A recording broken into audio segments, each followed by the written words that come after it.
श्री गुरुदेव दत्त. दत्तगुरूंच्या 24 गुरूंपैकी दुसरा गुरु वायू. आता तुझ्या गुरुवरा जेणे व्यापिले बाह्य अंतरा, तेणे करोनी अकारा शिकविले मज लागी. अंतर्वायू म्हणजे प्राण, केवळ अन्न जल करी सेवन.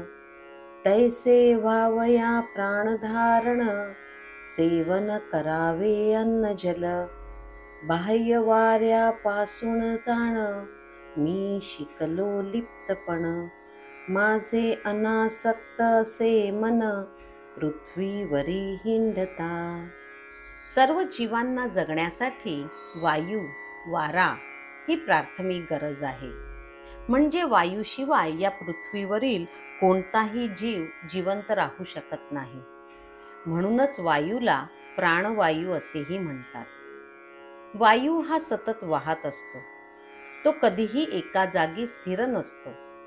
वायूला कुठल्याही जागेचा मोह नसतो. त्याला कुठल्याही जागेची आसक्ती नसते.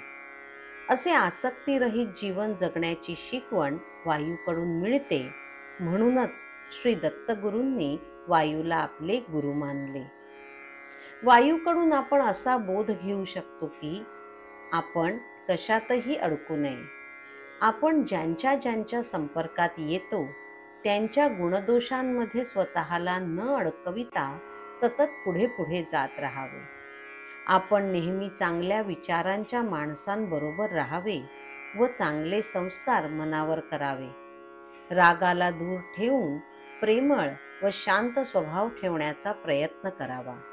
वायूचे नियमितपणा, गती, अलिप्तता, अनासक्तता हे गुण आत्मसात केले तर मन चंचलतेकडे वळणार नाही. ह्यातून असा दृष्टिकोन समोर येतो की आपण वायूप्रमाणे सतत काहीतरी कार्य करत असतो. सर्वांमध्ये असूनही वेगळे असतो. कधी गंभीर तर कधी प्रेमळ असतो.